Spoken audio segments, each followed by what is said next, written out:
What's going on, everybody? This is Drew here. I want to welcome you all to a brand new episode of Phoenix Down. This is Phoenix Down episode 100.5, and we are continuing and finishing our playthrough of The Legend of Zelda, Ocarina of Time. Today I have with me Matt. Hello. And yeah, we finished it. We finished game 100. That was the big one with the big debate on what game we were going to play, and we finally decided on Ocarina of Time, and well, we're here. I'm glad we did.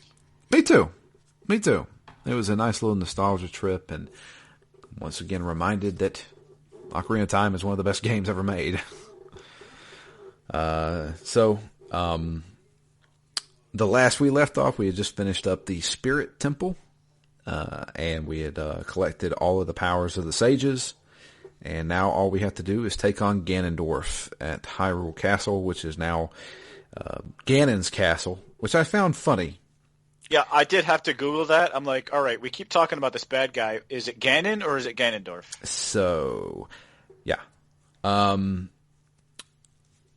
original Legends of Zelda, it was the evil wizard Ganon was who it was, which was a very large pig-faced humanoid who was like a dark wizard, necromancer kind of guy.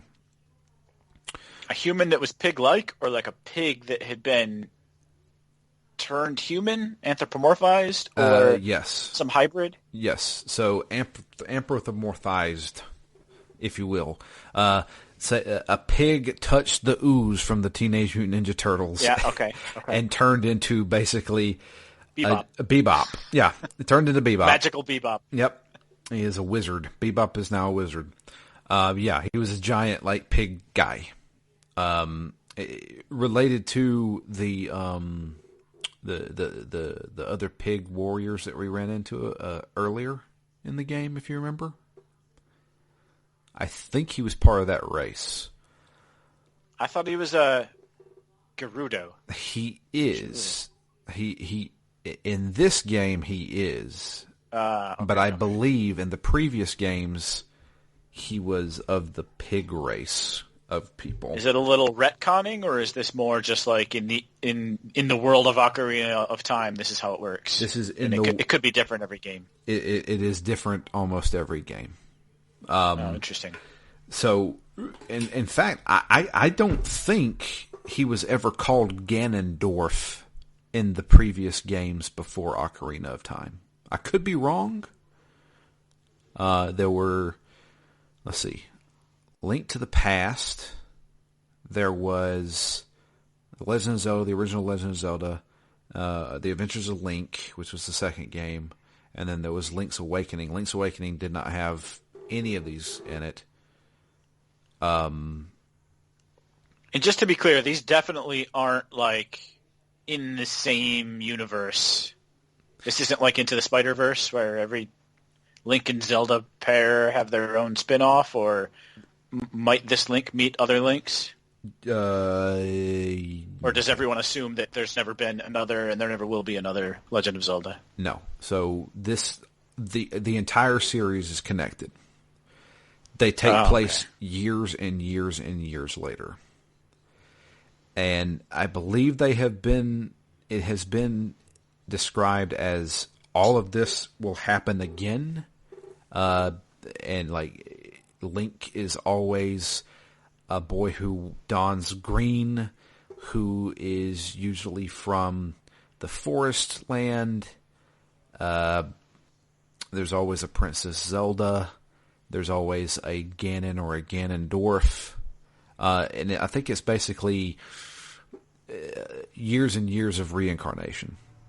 Okay, but it is reincarnation. It's not just like him when he's 12, and then him when he's 15, and then him when he's 18. That's correct. This is years difference, like thousands of years. Yeah, okay. Because so it's the eternal struggle. Yeah, if you play Wind Waker, the entire world is basically covered in water, and people live on islands, and there is a whole another land under the water that something obviously happened that made water go across it. Yeah. So as far as the timeline goes, there is a timeline and there is a continuity, but I could not tell you what game's first, what game's last. From what I understand, Breath of the Wild is the first game in the continuity. I think. I could be wrong. I don't remember, and don't hold me to that. I am not an expert at Zelda. I could be lying completely about this. I don't know. And I would never know. But as far as I know, Ocarina of Time was the first time we were introduced to Ganondorf. He has always been known as Ganon, if I am certain on this.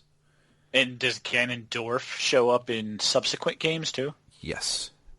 Okay. This was just his debut. This was basically his debut, yeah.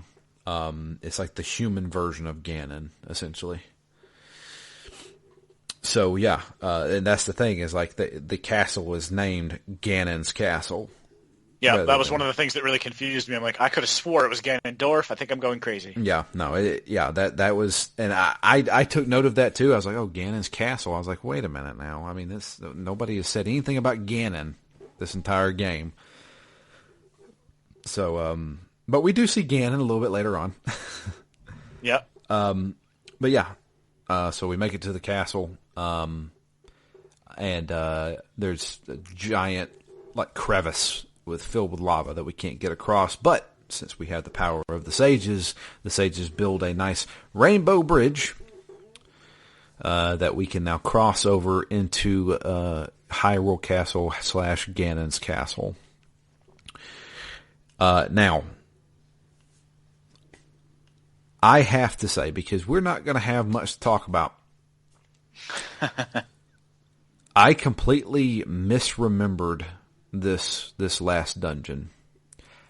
I thought it was a lot longer than this. Yeah, it definitely wasn't. I thought it was a lot harder than this. But man, playing this as a 35-year-old man, I was like, this is kind of a joke. Yeah, for the end boss, in the end boss's lair, I was definitely expecting longer and harder. Yeah, me too. That's also what she said.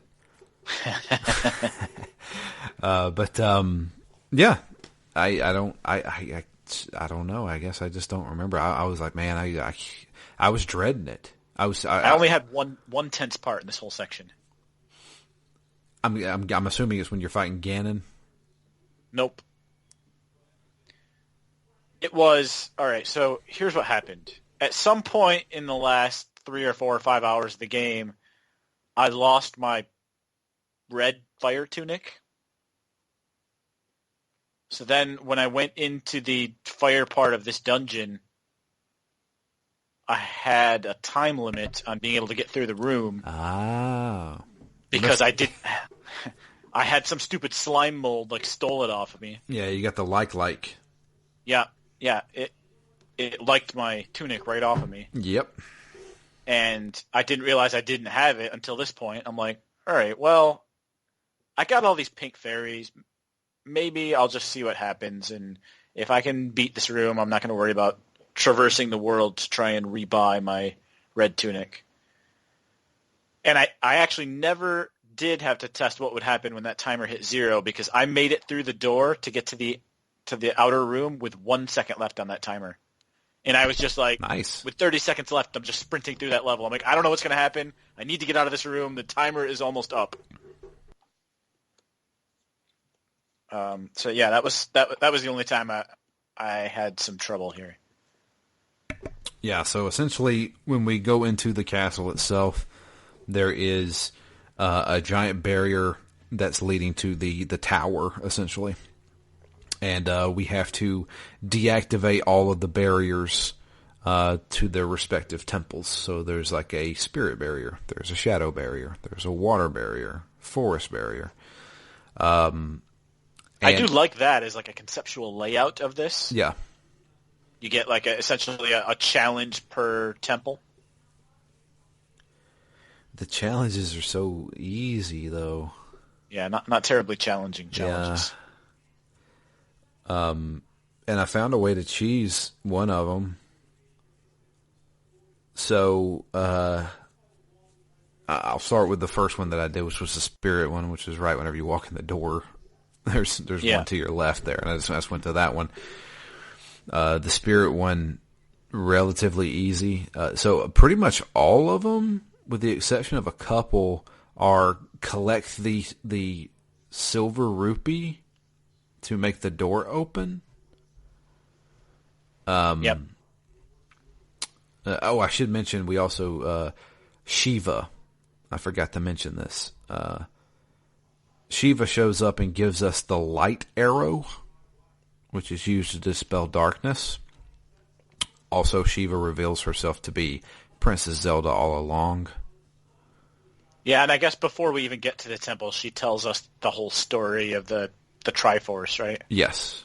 So there's which I had already said, but the Triforce was divided into 3 parts, which represented the 3 main things that bind the shadow world, and keeps it away from our world, and that is power, courage, and wisdom. Link has the Triforce of courage. Zelda has the Triforce of wisdom, and Ganondorf has the Triforce of power. And in order to lock away Ganon into the shadow world, we need to combine the Triforce together, but we have to get his part of it. So, but yeah, Shiva gives us the light arrows, which is what we need to dispel the barrier. We also use it a little bit later on as well. But yeah, the room that I was able to cheese was the timed room. That was where you were pushing the frozen blocks. Yeah. I pushed one of the frozen blocks to the wall that I need to get to. I put on my hover boots and then hovered over to the edge. I didn't solve the puzzle. Grabbed a hold of the edge, pour out the blue flame, and then opened the door and left. And I was just like, really? You guys could have, done something to make it a little bit difficult? But yeah, I didn't find any of this difficult at all. Yeah, no, not really at all. I did go through and get the other. There's 2 other things that we get aside from just the kind of the standard 6 points that we dispel, because we also get the last Great Fairy. Did you do that? We have to get the gold, like the gold gauntlets. I got that in this dungeon. Yep. But then if you go back outside, so actually when I approached Ganon's castle, I didn't go right up to the edge, so it didn't make the bridge for me. Right. So I just kept wandering around the side, and I was like, hey, there's clearly something over here. They wouldn't put a path over here if there wasn't something over here to be found. But I couldn't do anything. And then once you get those gauntlets, you can go back to that area just outside the castle, and you get the defense upgrade, where basically everything only does half damage to you. I did not get that. Yeah, I assume it was pretty good. It didn't really get hit all that much from here to the rest of the game. I didn't either. Because the game is like 95% over. Yeah, I didn't either. I didn't get hit at all. But yeah, I mean, basically you just take half damage. That's a pretty good upgrade. But that was in that little section because you can lift those like pillars. Yeah. Once you get the gold gauntlets, so you do that outside and you go to one of those fairy pools and get that last upgrade. So that was I never got that. At least theoretically useful. It didn't matter much. Yeah, I would assume during the Ganon fight. The Ganon fight can be difficult if you don't. I wouldn't call it a cheese, but it's kind of a cheese. Because I did it, and it made it easy. Curious what you did. Okay. There. Well, when we get there, I'll let you know. Which we're almost there, because after dispelling all of the barriers, we can then cross over into the tower, and then we climb the tower, which is kind of like a mini gauntlet. Each floor you have to fight off some enemies, all of which were pretty much easy, except for the last ones, which were the big armored guys. Yeah, I thought those were way easier this time than before. They were. And the good thing is if you just hit one of them, you only have to fight that one. Yep. But it just seemed like, I don't know, maybe because we fought them before, or, I don't know, it was so easy. They only had the 2 attacks. Yeah. It was so easy to just hit them, back up outside their range. Then when they swing, hit them, back up. They seemed harder the first 2 times you fight them, but this time I was just kind of surprised by how easy they were. Yeah. No, it was definitely a lot easier this time. And you get some of the other kind of cool rooms, like there was the one with the giant boulders that are rolling around. Yeah. Having to collect more silver rupees. Yeah. The crazy thing is, I don't remember the silver rupees at all. Like, like before I started playing this game again, I never remembered, I got to collect these silver rupees to make something happen. I was just like, what? Gosh, I don't remember this at all. But man, did they use it a lot in this game. Yep. Yeah, it's a pretty simple, not simple, but it's a pretty standard puzzle mechanic, if you will. Yeah. Just find a way to collect all this stuff. But, going through the tower, we kill a bunch of enemies throughout the tower. We make it to the top, and I should mention that Ganondorf has Princess Zelda. He was waiting for Sheik to reveal himself. Originally, he was a him, but reveal himself, and then it's actually Princess Zelda. And Ganondorf used that opportunity, like, haha, I found you, and locked her up encased in like a crystal.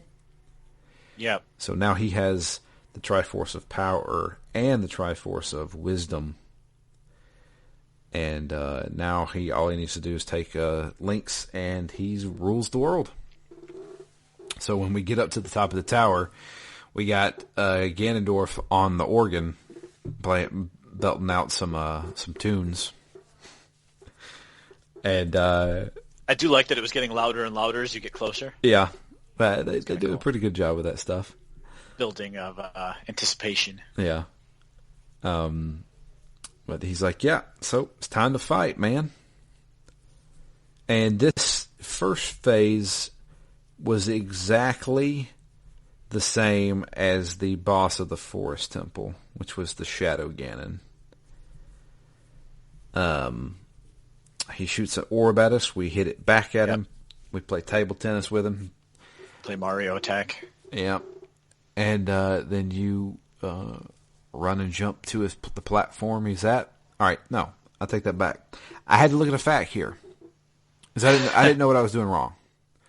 So I hit him with the orb after paddling it back and forth. Yep. And he's stunned in midair, and I'm like, okay, I guess now is my time to hit him. But he never hits the ground, so I can't hit him. And I'm like, what the hell's going on? I was like, I'm hitting him, so why is he not letting me hit him with his sword? So after a little while, he stops being stunned. He starts throwing orbs at you again. So I did that like twice, and I was like, what the hell am I doing wrong here? So I had to look at a fact, and I was like, I got to shoot him with a light arrow. I don't know why I didn't think of that, but I was like, okay, that makes sense. So you stun him with his own energy ball, shoot him with a light arrow. He then falls down. Then you run up to him and slash him a bunch of times. Yep. Easy peasy. Never got hit. Yep. I had read a lot about how the floor tiles were going to disappear. I'm like, none of that ever happened to me. I just stood in the corner and, went through that whole series of hitting the orb back, hitting him with a light arrow, and then jumping over to his central platform and slashing him. Like, no bricks ever fell. He didn't hit me. It was pretty easy. Yeah. Nothing ever to happened execute. for me. I mean, had I not known about the light arrows, I'm sure I would have had problems. But Yeah, I didn't. I couldn't put two and two together, so I didn't know about the light arrows. I had to look that up. yeah. But after that, he's basically defeated. Falls over. During that time, right before he dies, quote unquote, I do like the so you're like in the top of this tower, and it's surrounded by like stained glass.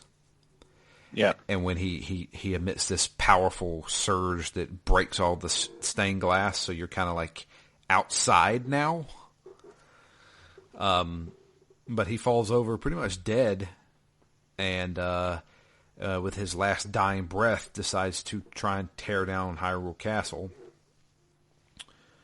So yeah, well, there is that one. I don't know if it's a different section. I guess I don't think it was a different section, but after you hit him enough times in the standard way, he comes up with that giant green and black orb. So before he actually dies, he had a big green and black orb that he just sits there and charges over and over again. And all I had to do was hit him with a light arrow as he was charging it. That never happened in my game. Oh, weird. Yeah, no, I probably went through the normal cycle with him 4 or 5 times, where I batted it back and forth and shot him with a light arrow and slashed him on the central platform, and then I think just once after that did he make this giant black and green orb, and I just shot him while he was charging it, and then that's when he ended up falling over and being quote unquote dead. Yeah, nah, that never happened with me. Oh, crazy. Yeah, I slashed him a bunch of times, then he fell over dead, and that was it. Then the escape. Yep. Then we have to escape because he's trying to tear down Hyrule Castle. So we have to follow Zelda. She takes us down back through the tower. I just followed her and ignored all the enemies because there's a time limit. There's 3 minutes. You got to get out of here in 3 minutes. Yeah. So, but there is a part where Zelda gets trapped up in like a wall of flame, and you have to fight some enemies. Not too hard there. It's just those skeleton guys. I've got to a point where I wait for them to try and attack me, and I freeze them with my hook shot. Oh, nice. And then just hit them, and that was pretty easy. Yeah, I like that you've got like the burning rocks falling all around you. Yeah, you got to get out of the way of those. I definitely got hit by a couple of them because there were some that I was like, they would fall in that little section. Like every time you go to a new level following Zelda, you go through like this little black hallway as it like loads the next part. And I had 1 or 2 of them hit me while I was like in that little intermediary section. Yeah, I'd get hit by them every once in a while. And there was sometimes I'd roll into them on accident. Yeah. But, I mean, they didn't do all that much damage, and No. Since you have to fight so little on the way out, he was never even close to not making it through this section. Yeah. But once we make it outside of the castle then comes crashing down. And celebrations. Yay, we did it. He's finally dead. And then you hear a loud growl from the rubble of the castle. Yep. Link decides to go check it out and emerges Ganondorf turning into Ganon, a giant pig man with 2 large blades. And in doing this, when he emerges, he knocks the Master Sword out of Link's hand and then pulls up a firewall to where we can't get to our sword. There is one other thing we should mention is that Navi could not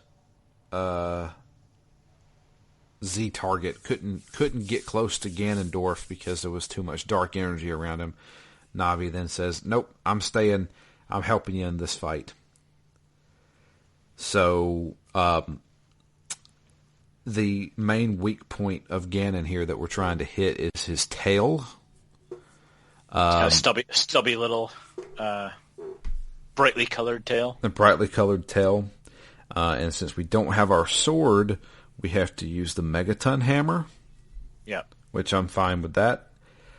I was able to get behind him, hit him with hit him in the tail, and he try and turn, and then he would get into an animation of slashing. I would then just keep running around him, hit him in the tail again. I did that enough times to where he got stunned, and I was able to go get the Master Sword again. Yep. And then he's a little bit faster here, to the point where I can't run around him to hit his tail. But what I can do, and what I did throughout the rest of this fight, was I let him look at me. I roll in between his legs and then slash his tail. He did not know how. Yeah, that's what I did through kind of both sections. Yeah, he can't react to you. He doesn't know what the hell to do when you do that. And he never touched me this entire fight. I never got hit once. I might have got hit once, but it was only once. Yeah.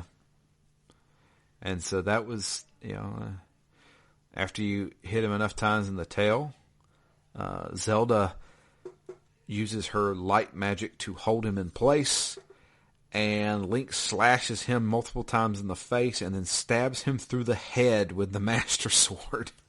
Yeah, he definitely butchers him, and I was like, oof, this this is not appearing as gruesome as it actually feels like it is. So, fun fact, the Japanese version of Ocarina of Time, his blood is actually red. To censor it properly for the United States audience, they made it green. Yep, that's an easy way around it, I guess. Link stabs Ganon in the face, and at that point, Zelda then opens up the shadow world that then takes Ganon into it, closes back up, and Ganon is no more. It's been defeated. Yes. And so begins the end of the game. They don't waste any time playing the credits. After the credits, Zelda, we then see Zelda talking to Link, saying that she really appreciates everything that he's done, but she's going to make sure that he gets the life that he was supposed to have, because she feels like he was robbed of his life because, well, he lost 7 years of it. So she tells Link to go reinsert the Master Sword. He's going to go back in time, and she is going to make sure that it stays sealed so that Link can then grow up and live his own life. And does he have his memories? Yes. And he's the only person. Because he did every other time he went young, right? Yes. And he is the only person that remembers what happened. I don't think even Zelda remembers. Because in some ways that's a pretty tough way to live, right? You're the only person that knows what you've done. Yeah. You just sound like a crazy person, I guess. Possibly the unsung hero. Yeah. But, and it ends with young Link reuniting with young Zelda, and it comes off as if Zelda doesn't recognize Link when she turns around. She's like, oh, who's this? And that's where the game ends. So, fun fact, another little fun fact, this ending, so begins Majora's Mask. Majora's Mask basically takes place, I think, the same year that this game ends. So it's like a direct sequel. It is a direct sequel to Ocarina of Time. Yes. And that, I think that's the only Zelda game that had a direct sequel like that. I could be wrong, but I think, unless you count, they are doing Breath of the Wild too, right? That's true. They are doing Breath of the Wild Part 2, and technically, Hyrule Warriors 2 is a prequel to Breath of the Wild. Ah. So Hyrule Warriors Age of Calamity is the prequel to Breath of the Wild. It's a complicated timeline overall, then. Dude, you don't even want to try to figure it out. But yeah, and that is the end of The Legend of Zelda: Ocarina of Time. How did you feel, Matt? How do you feel overall now that you've beaten it? I did really enjoy it. I was a little hesitant, again, going back to kind of the first episode or so. I was a little hesitant just knowing how steeped in nostalgia this game is and how well regarded it is. I didn't know, and the fact that I don't have the nostalgia for it, having never played it when I was younger, I wasn't sure how it would hold up to that as a lofty set of expectations. But, I did enjoy it quite a lot overall. It has a very iconic feel. I mean, especially as I said before, like the sounds, every one of those sounds is essentially what I would benchmark other sounds against. And, you're intimately familiar with them, even not having ever played this game before. And then just the world that, it's fairly tight. You've got you've got your temples. Each temple has a sage. Each sage ends up helping you in the end. The end castle representing each of the temples and sages. So, it feels very tight in that way. It doesn't feel like you're doing a lot of random stuff, while at the same time having, a fair number of secrets in this game, which I think is actually really cool.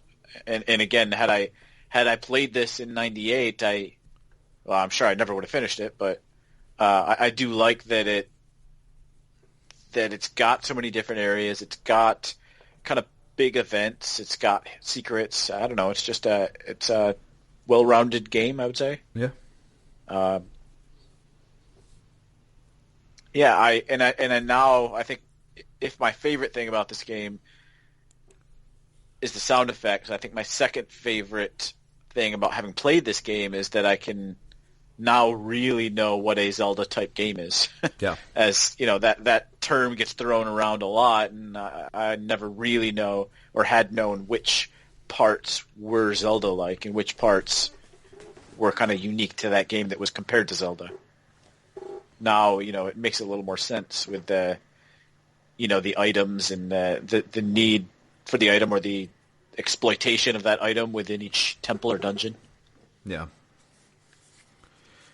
So, yeah, I definitely enjoyed it. I already have Majora's Mask for the 3DS as well, so I may pop that in and give it a little look-see. There you go.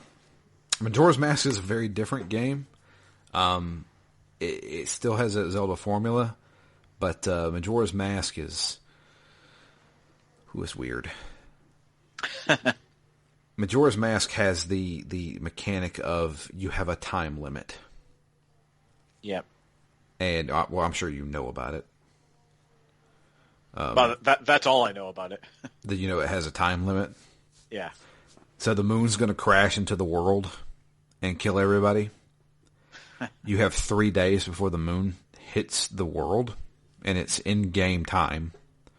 So you have 3-day night cycles to get everything done. There's 3 dungeons? It's either 3 or 4 dungeons in this game.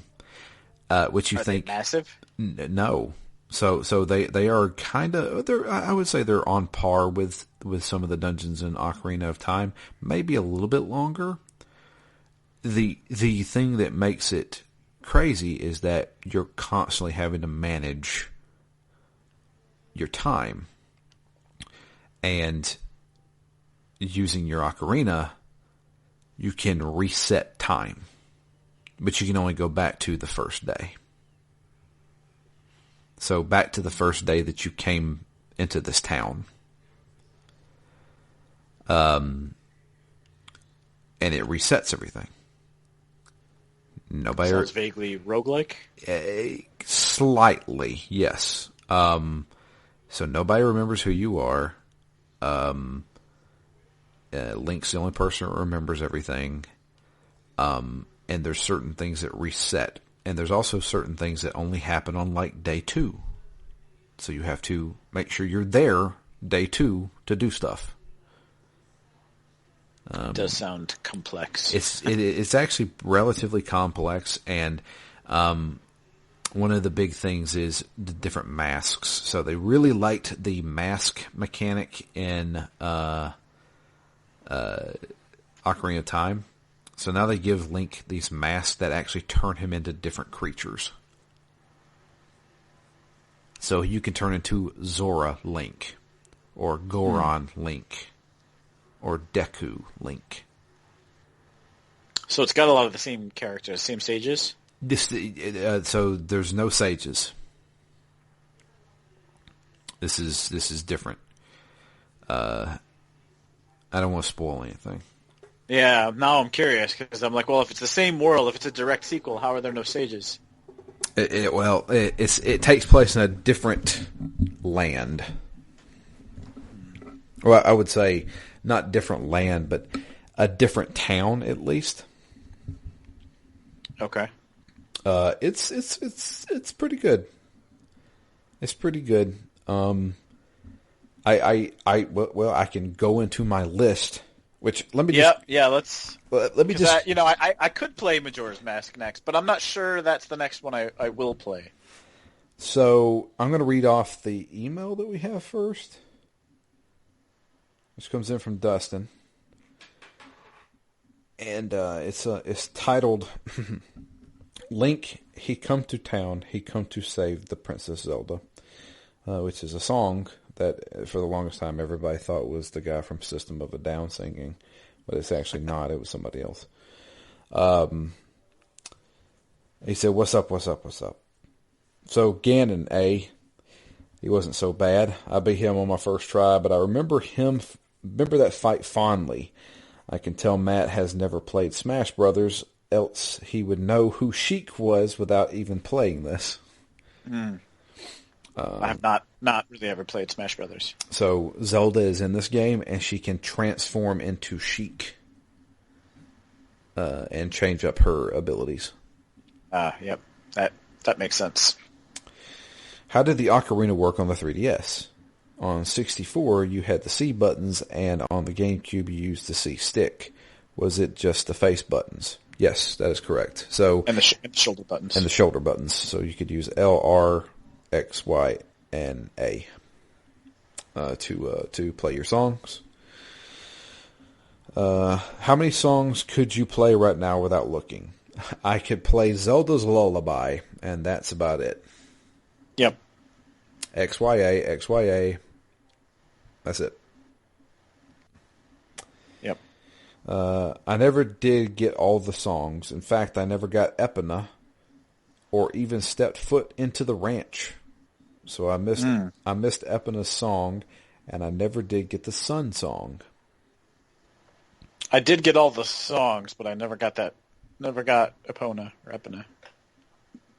Yeah. Still never did. I'll get that miniature horse someday. Let's see here. I didn't get all the items either. Did you guys? I only had one bottle the entire game. Holy crap. That would have drove me up a wall. I had 3. I had 3. Did any of you attempt the mask side quest? I did not. I got the skull mask, and that's as far as I got. Yeah, I only did the first. The reward first mask. He said the reward was pretty sweet at the end, but broke after like 3 swings. I feel like Nintendo loves trolling us with their longer quests in Zelda. I believe you get a Goron sword, and it breaks in like 3 swings. Yeah, it sounds like so that gets referenced a lot throughout the fact, and it sounds like you get that, but I think it's on the way to getting the big Goron sword, which apparently is super strong. But it is a long series of quests to get it. I never did, certainly. Yeah, there's the Goron sword, which is a piece of shit, and then there is the tempered Goron sword, I believe is what it's called, and that one actually doesn't break. It's like a 2-handed long sword. Yep. I like a lot of the boss fights where it's like, well, if you use that sword, it'll be much easier. Yeah. Yeah, it's like it's basically like the Megaton hammer, but it's faster. Yeah. Let's see here. As a kid, the Redeads, scared the hell out of me. It was one of my first horror moments I experienced in a video game. Is this one of the best games ever made? Does it hold up? My answer is yes to both, but where does it fit in my top Zelda games? I ranked all the main 18 games. I've beaten all of them. I'm somewhat of a fan of the series, so here we go.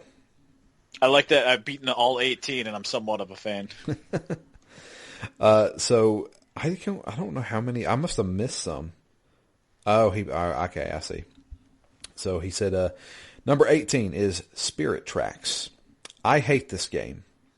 It's the worst Zelda ever made. I didn't like the stupid train or the tower you had to revisit over and over any of the dungeons. I was bored the whole time, and the formula was so played out by the time this came out. Avoid it unless you want to be a completionist like me when it comes to playing games in the series. Do you think it would be better if the formula wasn't burned out? I mean, I don't know. The thing is Nintendo always tries to change it up with Zelda. Like, they always try to do something slightly different or give you a different mechanic, like a time mechanic. Or in Twilight Princess, you turn into a wolf sometimes. So in Breath of the Wild, they make it a completely open world, kind of thing. So the core stays the same. You're going through dungeons, you're getting items, that kind of thing. But they do try to change up the mechanics sometimes. But yeah. I don't know. I played Spirit Tracks. I didn't like it. There's another reason why I didn't like it is because it's a 3DS or it's a DS Zelda game. There's only two of those. There's Phantom Hourglass and there's Spirit Tracks, both of which I can't stand because I can't stand the way they control. I hate using the stylus. You control Link by moving on the bottom screen using the stylus. So you press on the screen and Link walks in that direction. Yeah. To slash with your sword, you slash at the screen. No. It's horrible. I hated it. Yeah, it does not sound super fun. It's not. Number 17, Triforce Heroes, a 3-player Zelda game that revolves around outfits. Just kind of dumb all around. But if you have a couple of friends, multiplayer makes everything better, and that's why it's above Spirit Tracks. I didn't put Triforce Heroes on my list because I saw it as like a spinoff. Same way with like Four Swords. I saw it as like a spinoff. I didn't mind Triforce Heroes. I kind of liked the whole outfit ability. You get different abilities depending on the outfits you wear. I thought it was kind of neat. I don't think it's like the best Zelda game ever, but I didn't mind it. Number 16, Twilight Princess. Ooh, man. Ooh, I didn't expect that one to be so low. Yeah, I probably just made Drew groan. Yeah, you did. I was really excited about this game, but when I played it at the time it's released, the Zelda formula was at its peaks of staleness. Add on top of that a very long intro and mediocre middle made the game drag way too long. The ending is great. Even if I disliked Midna throughout the whole game, I did pick up the remaster to give it a shot. I give it another chance, but I've yet to play it, so it sits at the bottom of my list. Number 15, Phantom Hourglass. I didn't mind this game. I felt some of the dungeons were very clever with outside-of-the-box puzzle solving. I don't want to spoil. 14, Four Swords. Fun co-op Zelda. 13, The Minish Cap. More Zelda, even though I didn't care for the shrinking aspect of it all. Overall, it was a good game. Number 12, Four Swords Adventure. This is a sequel to the Game Boy Four Swords, And this is on GameCube, and you used the Game Boy Advance link cables to play 4-player co-op. If you get enough Game Boy Advance and cables and friends, this game is an absolute blast.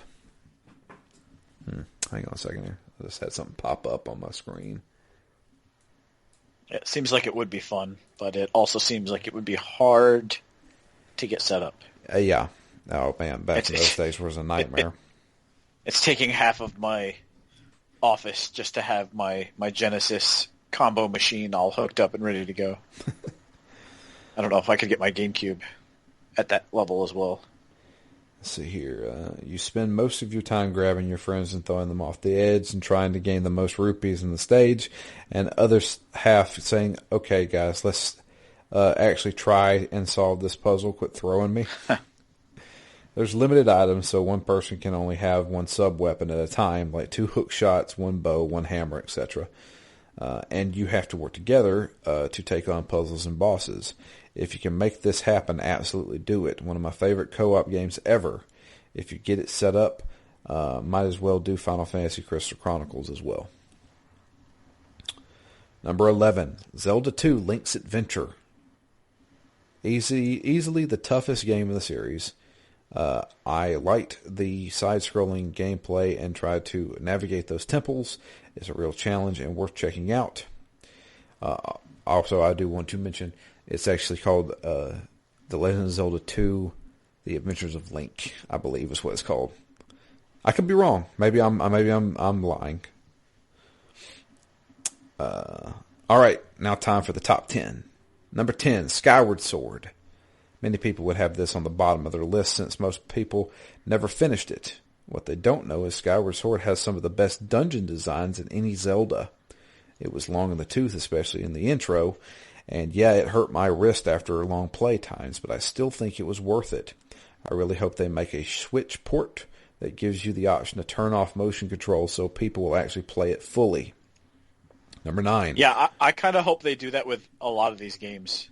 Just make Switch ports so I can actually play them. The problem I see is that there are multiple things in Zelda. They would have to rework that entire game because there are parts of that game where you have to slash up, you have to slash down, and you kind of can't do that with just a slash button. Yep. I mean, they could, theoretically, but, I mean, it would take... Yeah, could do it touch screen like Okami. I mean, yeah, you could, kind of. That would work. Number 9 is the Oracle of Seasons / Ages. I love these games. I played both and carried my data between the games so I could face the true final boss. They had a fun season and age-based warping puzzles. I hope we get some sort of collection of these. Number 8, The Wind Waker. Probably the best Ganon fight of the series. Lots of water. I never got the hate over this game. It was a day one purchase for me and probably my favorite game that year. I picked up the remastered, but haven't got a chance to play it yet. Maybe a later PD. Number 7, Link's Awakening. I spent my entire Christmas vacation in Chicago visiting my aunt and uncle playing this fantastic game. This was the first time the trading side quest was introduced, and I loved it. I like how you stole from the shop and they would start calling you a thief. This game is amazing and you need to play it. Number 6, Majora's Mask. Loved this game before it was cool. It was probably my first time management games and I 100%ed everything. I learned where everyone was going to be so I could complete all the side quests.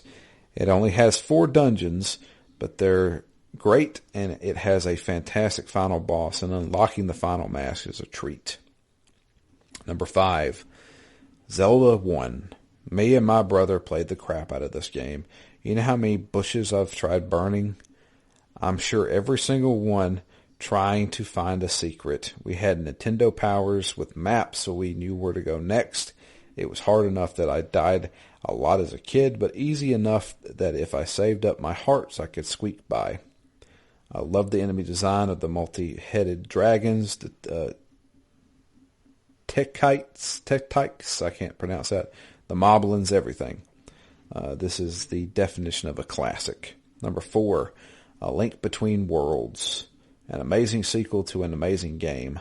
I played this game nonstop till I beat it when it released, and I did everything. I haven't done that with a Zelda since Wind Waker. Number 3, Breath of the Wild. Such a refreshing entry into this long series and feels like a Zelda game. If you asked me to make this list in 2019, this might have been number 1, but with more distance from it and replaying Ocarina, it dropped to number 3 for me. I think it's one of the best games of the generation and is worth playing for anyone with a Switch. Number 2, the Ocarina of Time. One of the best games ever made and revolutionized 3D gaming. It's probably my favorite soundtrack of the series as well. Number 1, A Link to the Past. As close to a perfect game as you can get. I have very fond memories of this game, starting with our babysitter renting the SNES and letting us play this. The opening of the game is permanently etched into my brain and is one of the best openings of any game. That rain, man, that rain. This is a very important game to me in my gaming life and holds up to this day. Every gamer should play this game to completion at least once. So there's my list, and if you ask me in a couple of months to list them again, they would probably be in a slightly different order depending on how I'm feeling. Yeah, that's a lot of games to... I mean, whenever I have a list like that, I imagine the top 3 or top 5 probably wouldn't change much. Yeah.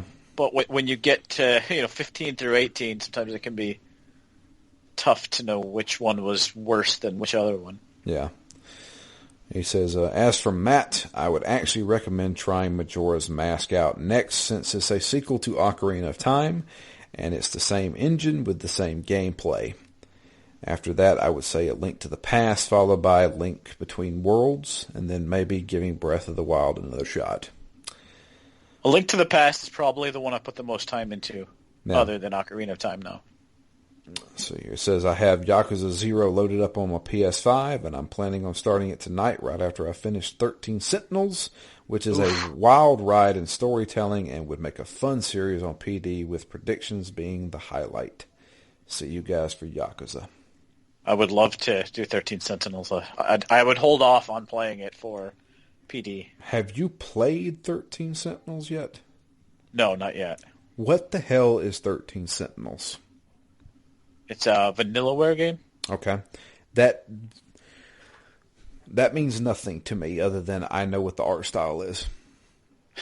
Yeah, well, what is this game? Like, is it an action game? Is it a strategy game? Because they've made everything. Vanillaware's made a beat 'em up. They've made a strategy game. They've made a real-time strategy game.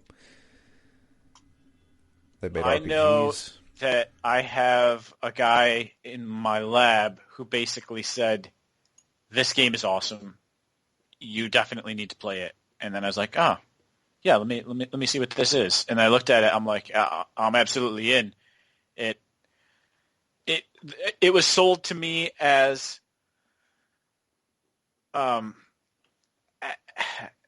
mostly story driven,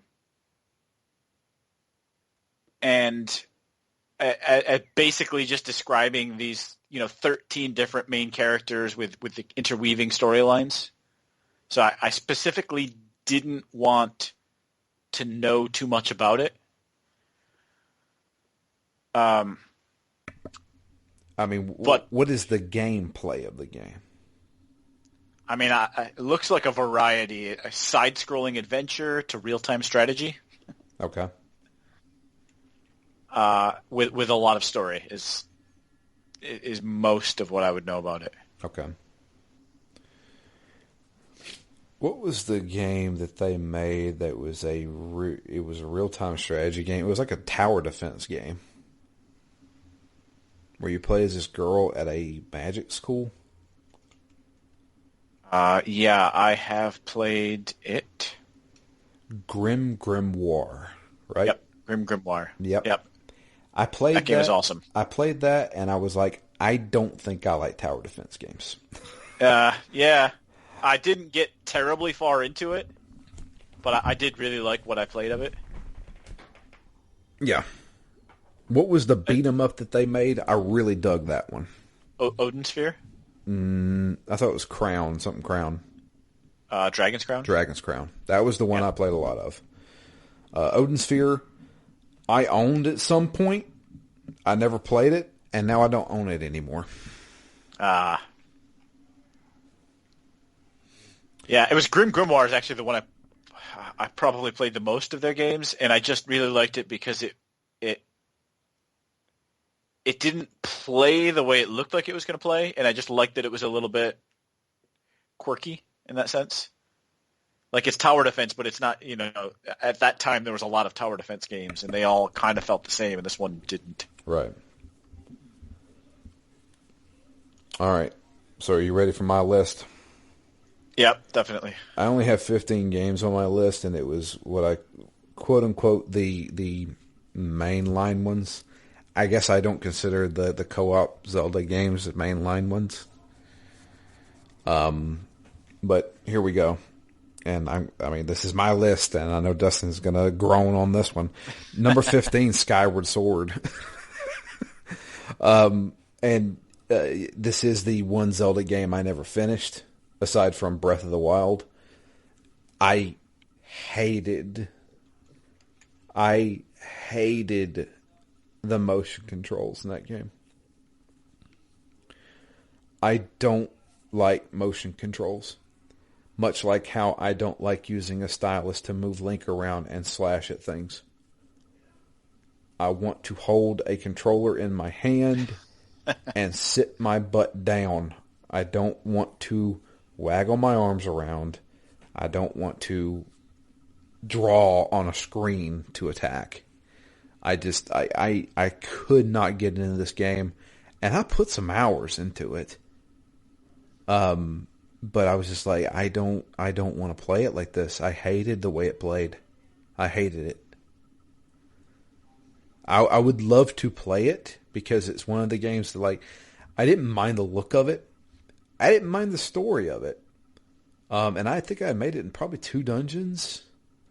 I remember I got like Boomerang. I can't remember that game at all. I've kind of blocked it out of my memory. Number 14, Spirit Tracks.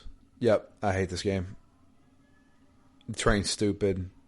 I hate the DS Zelda games. It's just lame. Number 13, and this is probably blasphemy, but Zelda 1, the very first Zelda. While I understand it's a nostalgia trip for a lot of people, I didn't play this game when I was a kid. Yeah. And I tried to play it. It's too old for me to get into. It is too obscure, like trying to find everything in this game, because there's nothing telling you what to do. Yeah, that's how I felt with Final Fantasy 1. I just feel like I'm just wandering around aimlessly. Yeah, I get it. You get the raft, and you get the candle, and I get that, but I'm just like, I don't know what to do with this stuff. And maybe I'm just dumb, and I'm just like, I can't figure this stuff out. Like, NES games are so obscure because there's so many things in them that you don't know what to do. Like playing Simon's Quest, like trying to figure out what to do in Simon's Quest to actually beat that game is a nightmare. Like trying to figure Who Framed Roger Rabbit. That is the bane of my damn existence. Let me talk to you about Who Framed fucking Roger Rabbit. So, when I was a kid, as we've said a million times, you only got a game on your birthday and on Christmas. Yep. And on my birthday, my mom took me to, I think, Walmart.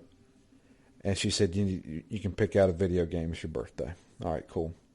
Well, I was 4 at the time, 5 at the time. Can't remember how old I was. I was a kid, little kid. What was popular when I was a kid? Who Framed Roger fucking Rabbit? So, of course, I point out I want to buy Who Framed Roger Rabbit. Roger Rabbit is one of the crappiest freaking games I've ever played in my life. And you're stuck with it. And you're stuck with it. Yeah, I've beat Who Framed Roger Rabbit because I had to, because that's how I played for the next 6 months. But it's a crappy game. And one of the reasons why is because the game doesn't tell you anything. It is an adventure game that doesn't tell you anything. Screenshots don't look too bad. I mean, it looks like Roger Rabbit. I mean, you play as Eddie Valiant, and you fight the judge at the end. But it's just I don't know. That game is garbage. The controls in that game are horrible. Especially when you get into the freaking clown car. When you get into the freaking car and you try and drive around, it's like he has to stay on the right side of the road. So in order to oh God, screw that game. Screw that game, man. Screw that game. But some feelings there. But that's like the equivalent of an NES game, like where they just don't tell you. There's the games that you know what to do.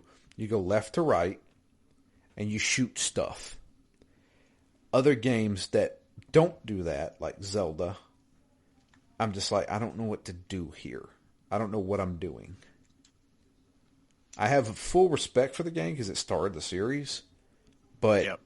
I did not play it as a kid, and playing it as an adult, I don't have the time or patience to do it. I mean, I could play it if I was sitting there with a FAQ going, go here, do this, go here, do this. Up next, number 12, Phantom Hourglass. Screw the DS games. I have that one, but do not plan to play it all that. Yeah. I don't plan to play that one if there's much better ones around to play. Number 11, Zelda 2, The Adventures of Link. I put this above the rest of them. That game still, you don't know what you're doing in it. The thing that I like about that game is it changed up the formula. So Adventures of Link is more of an RPG than any other Zelda game. On top of that, it's got an overworld. It has random encounters. It's a side scroller. It's crazy, that game is. I'm not sure, but I'm pretty sure The Adventures of Link started out as a different game that was not a Zelda game. Yeah. Much like Mario Brothers 2 was actually not a Mario Brothers game. It was Doki Doki Panic. And for the American version, they turned it into a Mario game.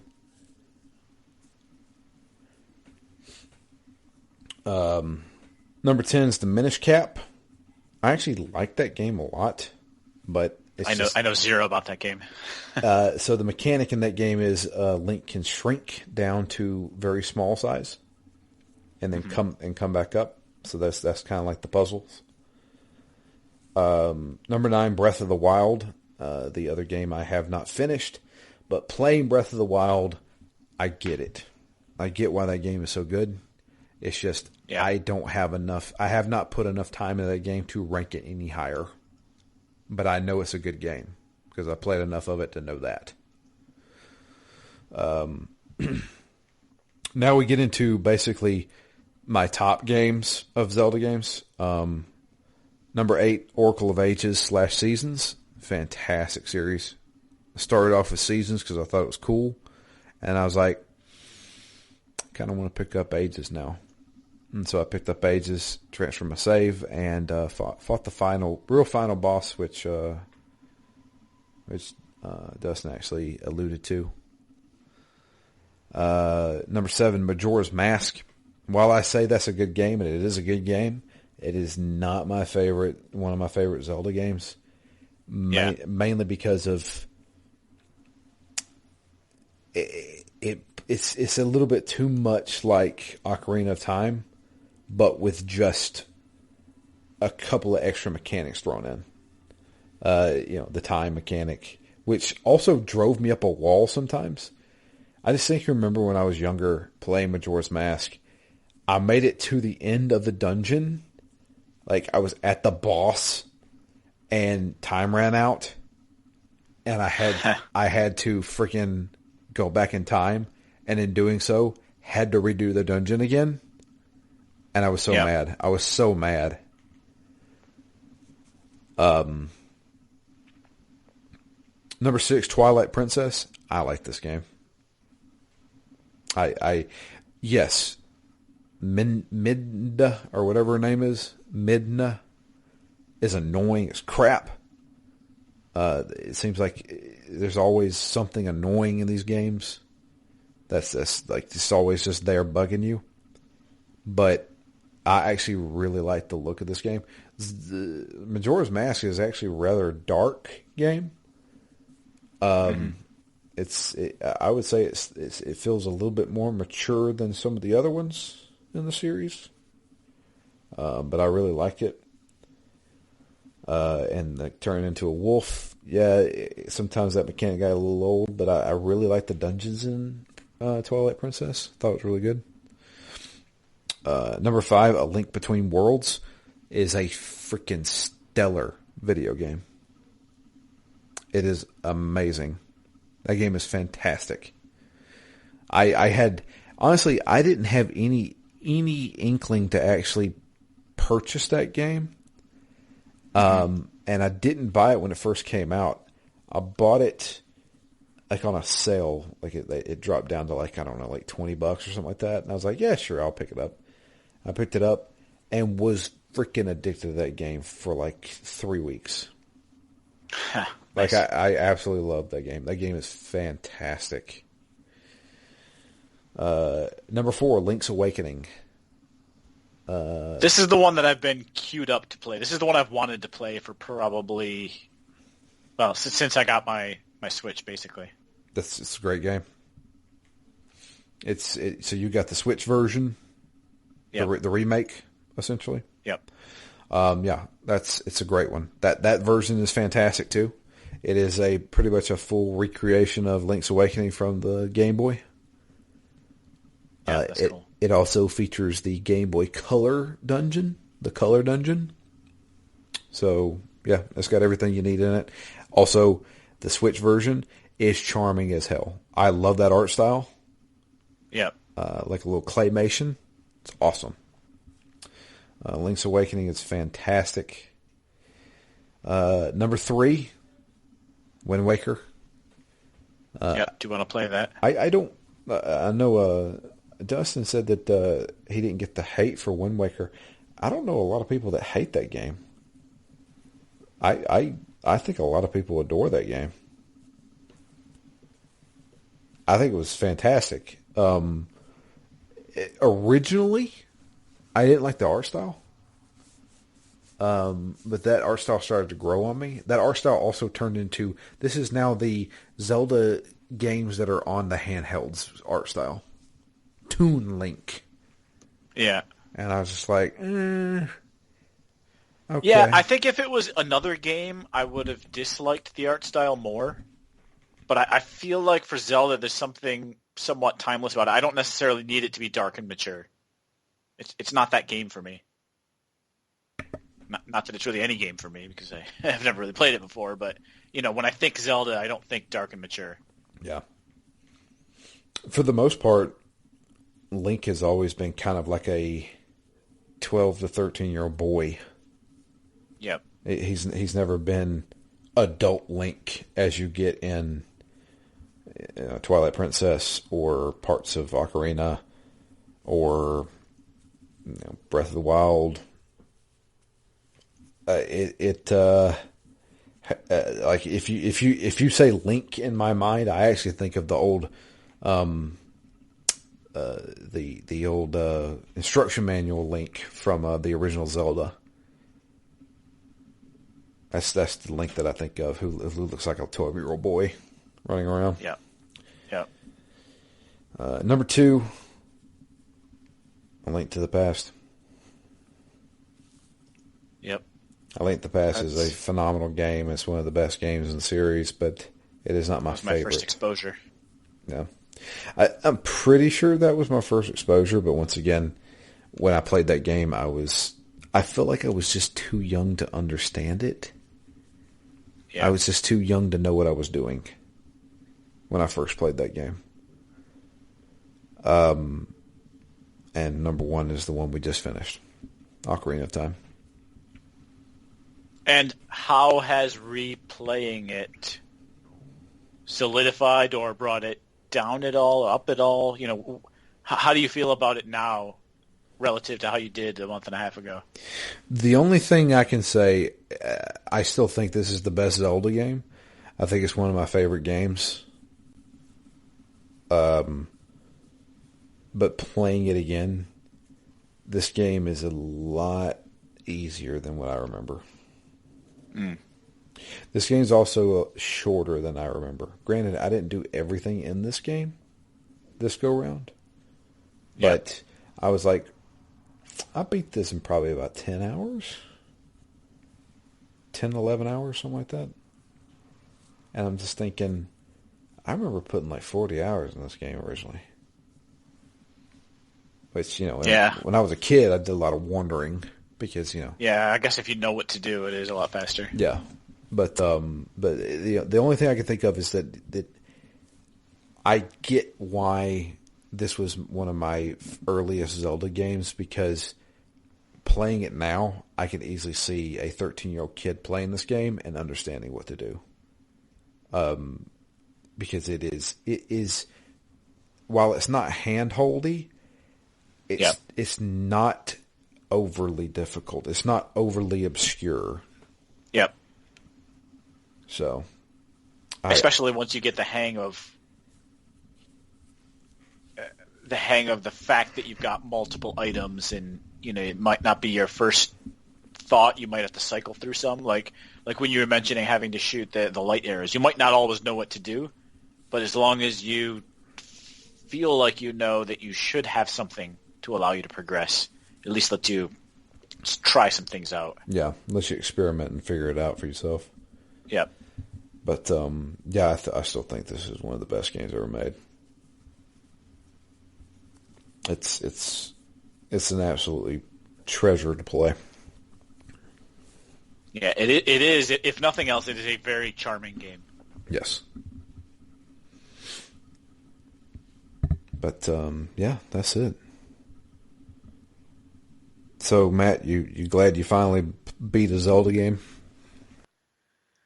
I am, and now it's hard because if anyone says, what's your favorite Zelda game? Like, well, I've only really played one, so I guess by default it's my favorite, but I do want to at least put some time into some other ones just to see, you know, if not finish them, at least see how they compare and you know, what it was that they changed up from game to game. So let me ask you this. Before we recorded today, if you were going to play another Zelda game, which one was you going to choose? That's a good question. Which one would you lean toward? I'll put it that way. Well, definitely not Breath of the Wild. I would like to get back to that one at some point, but I don't feel an urge because I wasn't really won over. You know, so some of them definitely have changed around. Like Majora's Mask would not have been on my list, but it has climbed quite a lot now that it's, you know, I'm ready for it basically.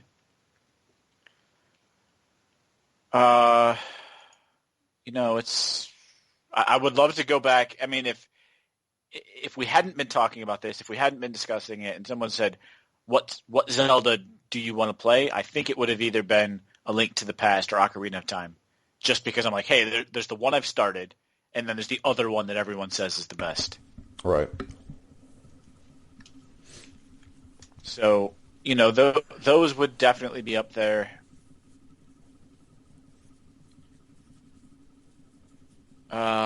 I think other than that, I think Link's Awakening probably would be next, just because I've had that one around for a while. Yeah.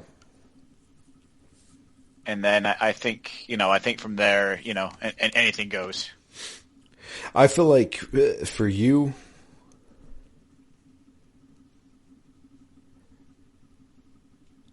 it would be between Majora's Mask, Link's Awakening, or A Link to the Past.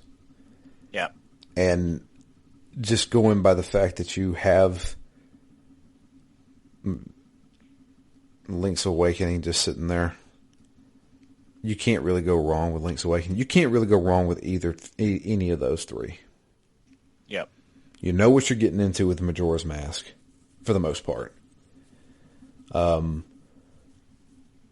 You've played some of A Link to the Past. That is a classic Zelda game. And then there's a lot of stuff between A Link to the Past and Link's Awakening that kind of feel the same. Yeah. I mean, they're both the kind of the isometric top-down view Zelda game. They came back between each other kind of thing. Yep. So yeah, those three would be one of my choices.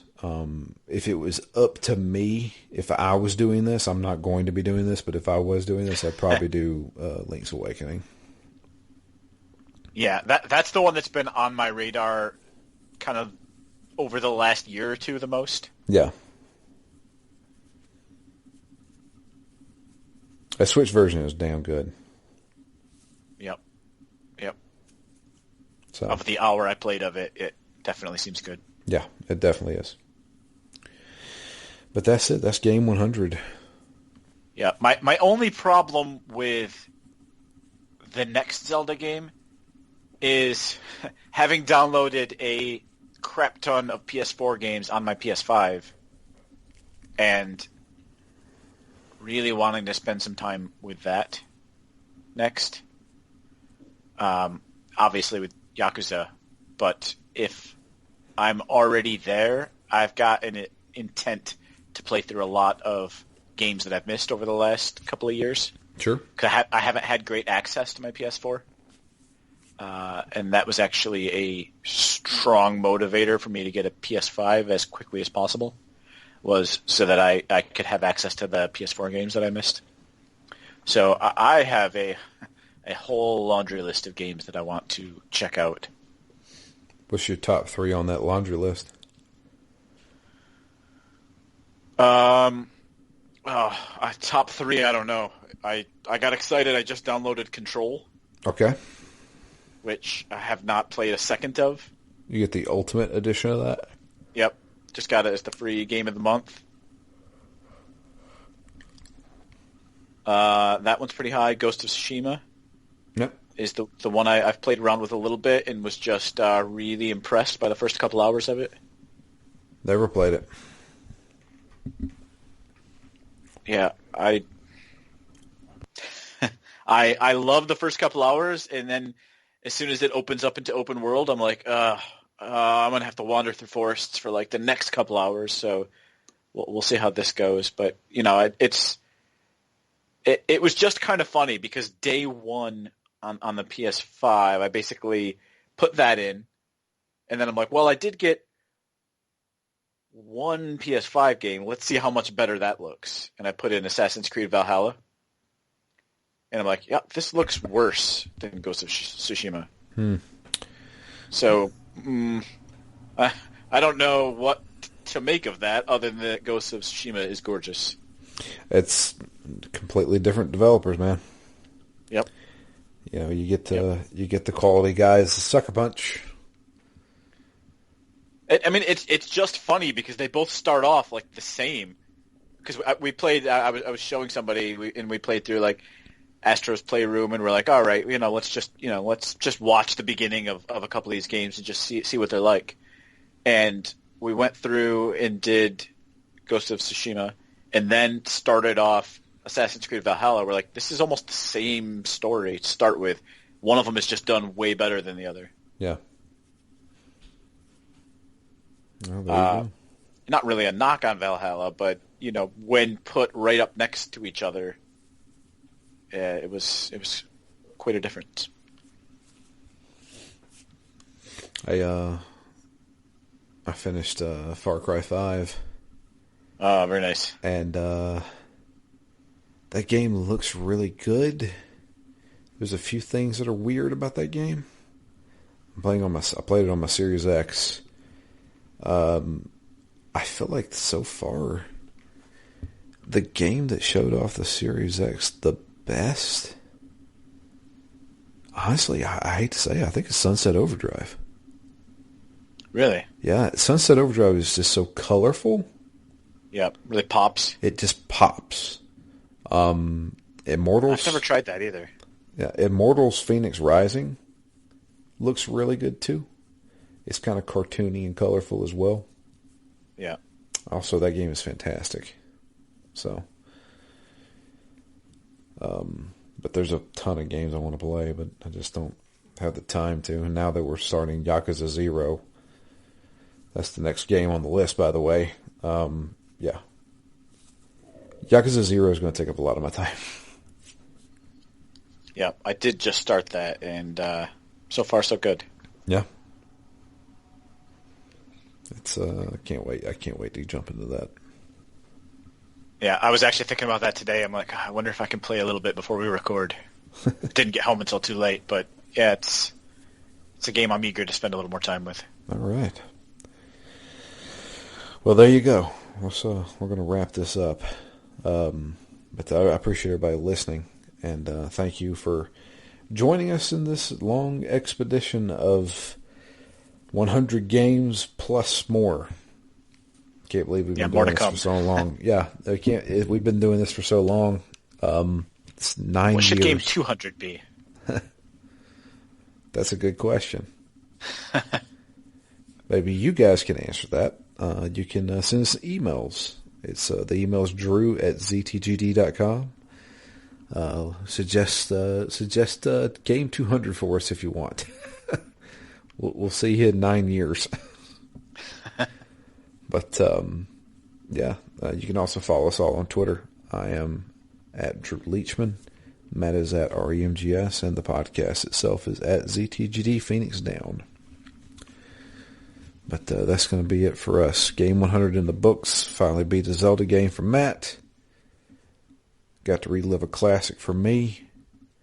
But now it's time to move on to our semi-theme of the year, which is the Yakuza series. The Dragon of Dojima, if you will.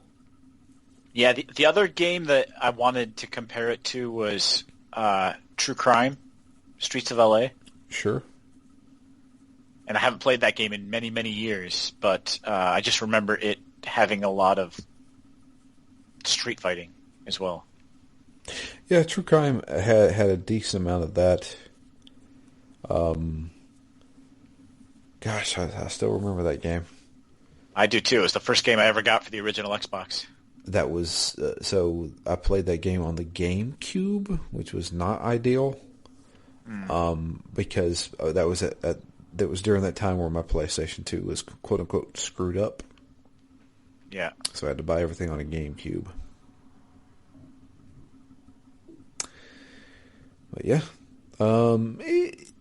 Yakuza will fall into its own. It's definitely got a genre. It's definitely a beat 'em up game. But it's so much more than that. It's so hard to explain what a Yakuza game is. And then you go to Like a Dragon and it's a friggin' turn-based RPG.